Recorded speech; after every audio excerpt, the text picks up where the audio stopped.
Dios les bendiga, sean bienvenidos a Logos Devocionales Tiempo con Dios. Es una alegría que hoy, jueves 1 de agosto, nos podamos acompañar, que podamos estar escuchando esta meditación diaria. Hoy lleva por título Un compromiso verdadero, estando en 2 de Reyes 18 del 1 al 2. Así dice la palabra del Señor.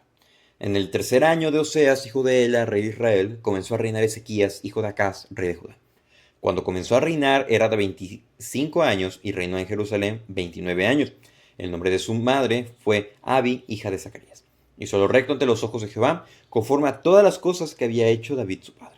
Él quitó los lugares altos y quebró las imágenes y cortó los símbolos de acera, e hizo pedazos la serpiente de bronce que había hecho Moisés, porque hasta entonces le quemaban incienso los hijos de Israel, y la llamó Neustán.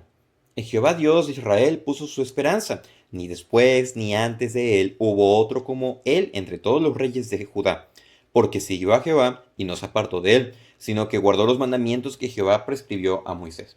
Y Jehová estaba con él, y a donde quiera que salía prosperaba. Él se rebeló contra el rey de Asiria, y no le sirvió. Hirió también a los filisteos hasta Gaza y sus fronteras, desde las torres de los atalayas hasta la ciudad fortificada. En el año cuarto del rey Ezequías, que era el año séptimo de Oseas, hijo de Ela, rey de Israel, subió Salmanasar, rey de los asirios, contra Samaria y la sitió. Y la tomaron al cabo de 3 años, en el año sexto de Ezequías, el cual era el año noveno de Oseas, rey de Israel, fue tomada Samaria. El rey de Asiria llevó cautivo a Israel a Siria y los puso en Hala, en Abor, junto al río Gozán, en las ciudades de los Medos, por cuanto no habían atendido a la voz de Jehová su Dios, sino que habían quebrantado su pacto, y todas las cosas que Moisés, siervo de Jehová, había mandado, no las habían escuchado ni puesto por obra. Un compromiso verdadero.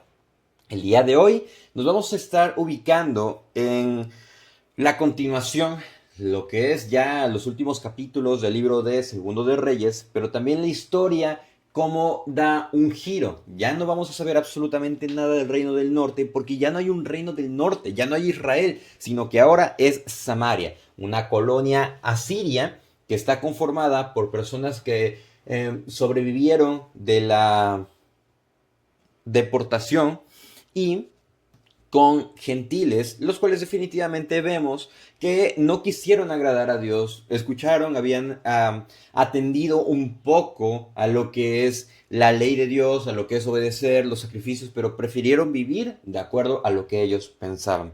Entonces vemos que ahorita nos vamos a enfocar en el reino del sur, en Judá, en los reyes que restan y todo esto hasta el declive, lo que es la deportación babilónica. Algo interesante es que vemos cómo el libro de Reyes, primero de Reyes, empieza con esta reestructuración del reino. Ahora sí, un reino fijo, un reino establecido, y lo mejor es cómo se da la construcción del templo.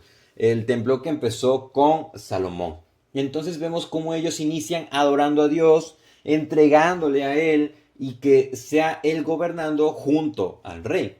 Prácticamente el rey se iba a someter a Dios, pero vemos cómo esta decadencia en cada uno de los reyes se fue haciendo presente a causa del pecado que ellos dejaron que se impregnara en ellos, se impregnara en el pueblo, y no quisieron hacerle frente. Vemos cómo, y vamos a ver cómo el libro de Reyes empieza con la reestructuración de Israel, con la adoración a Dios, y veremos cómo termina con el declive tanto espiritual como físico, con la deportación babilónica, siendo algo total y completamente verdadero, de manera que debe de llevarnos a hacer un compromiso ante Dios. Y ese es el primer punto que vamos a estar estudiando, que un compromiso verdadero, uno, se manifiesta viviendo en integridad. Vemos que nos vamos a ubicar con el reinado de Ezequías, hijo de Acaz. Acaz fue un peor rey, fue un rey muy malo, pero Ezequías nos dice el versículo 3, hizo lo recto ante los ojos de Jehová, conforme a todas las cosas que había hecho David, su padre. Ciertamente David no fue perfecto, pero David, a pesar de los pecados, a pesar de las fallas, él buscó agradar a Dios, buscó arrepentirse, regresar a Dios y cambiar la forma en la que él estaba. De manera que él oraba en la cuestión, en el Salmo 51 dice, límpiame, lávame, ¿para qué? Purifícame.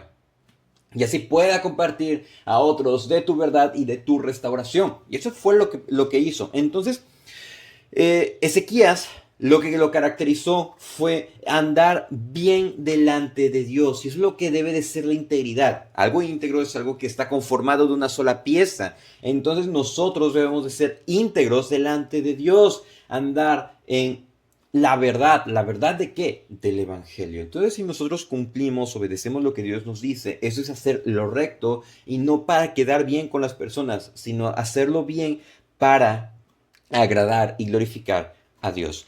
Vemos que también él hace algo bastante importante. Quita los lugares altos. Es el primer rey que se pronuncia en contra de los lugares altos. Los quita. Entonces dice que quebró las imágenes, cortó los símbolos de cera, hizo pedazos la serpiente de bronce que había hecho Moisés. Esa serpiente, como un contexto muy, muy rápido, vemos que los hijos de Israel estaban siendo asediados por serpientes, los mordían, algunos fallecieron. Entonces Dios le dijo, haz una serpiente y todo aquel que vea la serpiente de bronce va a sanar de las heridas de las serpientes.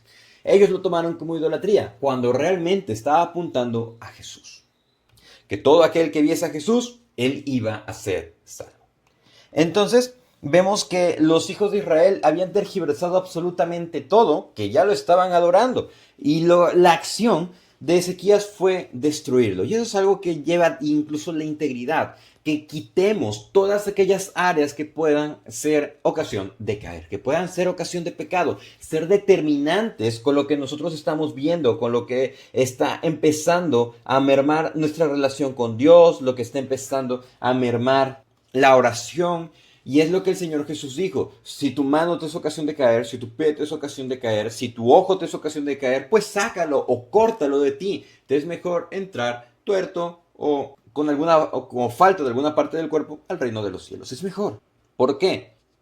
Porque Dios nos demanda santidad. Y si hay algo que está atentando a la santidad, debemos de erradicarlo. Y eso es la integridad. Y eso nos lleva al siguiente punto, que un compromiso verdadero, 2, se manifiesta confiando en Dios. Vemos en el versículo 5 que él confió plenamente en Dios, pero no solamente que él confió en Dios, puso su esperanza en Dios y que no hubo como él ni antes ni después. Qué descripción tan genial. En el hecho de que dice acá, ni después ni antes de él hubo otro como él entre todos los reyes de Judá. ¿Por qué? Porque él realmente puso su esperanza en Dios. Y eso es algo que debe de caracterizar al creyente. No hay cabida para la ansiedad, para la desesperación, para la preocupación. Sí, es normal que uno sienta esa incertidumbre de lo que vaya a salir de los proyectos. Pero si realmente confiamos en Dios, nuestra esperanza está en Dios, lo que nos queda es, o lo que realmente debemos hacer, orar y decirle, Señor, realmente dependo de ti, mi esperanza, mi refugio, mi provisión viene de ti y voy a confiar en que tú lo vas a hacer, ayúdame a salir adelante. Y eso es lo que nosotros debemos hacer si confiamos en Dios. Más adelante, bueno, en el verso 6 nos dice que él siguió a Jehová. ¿Cómo se manifiesta la esperanza? Bueno, siguiendo a Jehová, no apartándose de los mandamientos y realmente creando una dependencia de Dios, porque dice el versículo 7, Jehová estaba con él y donde quiera que salía, prosperaba, y dice que él se rebeló contra el rey de Asiria y no le sirvió. Acaz se había sometido al rey de Asiria. ¿Qué fue lo que hizo? Bueno, vamos a marcar una diferencia. Si vamos a obedecer a Dios, si voy a servir a Dios, entonces nos vamos a rebelar porque no dependemos del rey de Asiria, sino que dependemos de Dios. Y eso fue algo que lo marcó, algo que hizo muy bien en su reinado. Nosotros no tenemos por qué depender de las personas, en el sentido de esperar como si ellos fueran seres superiores, porque no, somos hombres, en quien realmente debemos esperar es en Dios. Y eso realmente se vuelve un reto, porque estamos acostumbrados a hacer las cosas como bien nos parece. Y eso es algo que debemos de quitar completamente. ¿Y debemos de qué? De obedecer a Dios y confiar en Él, siendo esto parte de un compromiso verdadero. Y eso nos lleva al tercer punto, lo cual se manifiesta en escuchar la advertencia. Bueno, nos dice el versículo 9. El versículo 9 al 12 lo que hace es una remembranza prácticamente a los lectores. Ok, si tú ya te habías olvidado de lo que pasó aquí, te lo recuerdo. ¿Para qué? Para que no repitas eso. Nos recuerda que En el año séptimo, contando el año de la ascensión de Oseas al trono, dice que llegó Salmanasar, rey de los asirios, y fue que lo sitiaron 3 años y de ahí llevó cautivo el rey de Asiria a Israel. Lo llevaron lejos de la tierra que Dios les había prometido. La causa, por cuanto no habían atendido la voz de Jehová su Dios, sino que habían quebrantado su pacto, y dice que lo que Dios le había dicho a Moisés, ellos no lo habían escuchado ni puesto por obra. Y eso es algo que nosotros debemos de tener en cuenta. La Biblia nos advierte de las consecuencias del pecado. Nosotros, ¿qué vamos a hacer con ello? ¿Vamos a obedecerlo o no vamos a atender la voz de Dios? ¿Vamos a esforzarnos en un compromiso verdadero o vamos a ser oídos sordos al pacto de gracia que Dios establece a través de Cristo en la cruz y de su resurrección? ¿O vamos a ser oídos sordos a lo que nos dice, inclusive no poniendo por obra la verdad del Evangelio? Y es que debemos de tener muy en cuenta esto. Si nos vamos a comprometer con Dios, tal como dice en Lucas, aquella persona que construye una casa contempla absolutamente todo, el presupuesto, todo lo que va a conllevar. No se va a meter a una construcción nada más y quedar a medias. Realmente nosotros debemos de saber que seguir a Jesús conlleva un precio, conlleva un sacrificio, pero no es el hecho de que, ay, voy a sacrificar absolutamente todo lo que tengo por seguir. Recordemos que Jesús dijo que su yugo era ligero y fácil su carga. ¿Por qué? Porque Cristo ya la llevó. Cristo nos ha dejado el ejemplo. Debemos de seguir a Cristo. Como el apóstol Pablo dijo, sed imitadores de mí como yo soy de Cristo. Y eso se marca en una vida de integridad, en una vida de confianza y en una vida de humildad al escuchar la advertencia y poner por obra lo que Dios nos manda. Muchísimas gracias por acompañarnos en el estudio devocional del día de hoy, deseando que sea de bendición, de edificación para cada uno de ustedes. Y si Dios nos presta vida, el día de mañana nos estamos escuchando en el devocional. Reciban un afectuoso saludo.